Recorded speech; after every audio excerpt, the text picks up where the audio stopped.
Good morning. আজকে ছিল শুক্রবার।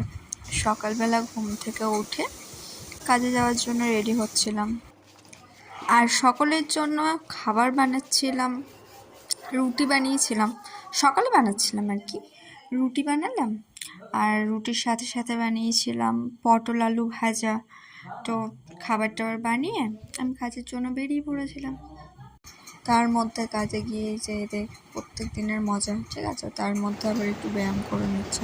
প্রতিদিন করেন না, আজকে ইচ্ছে হচ্ছিলো তাই করছিল। কাজের ফাঁকে ফাঁকে এরা এসবে আর কি করতে থাকে।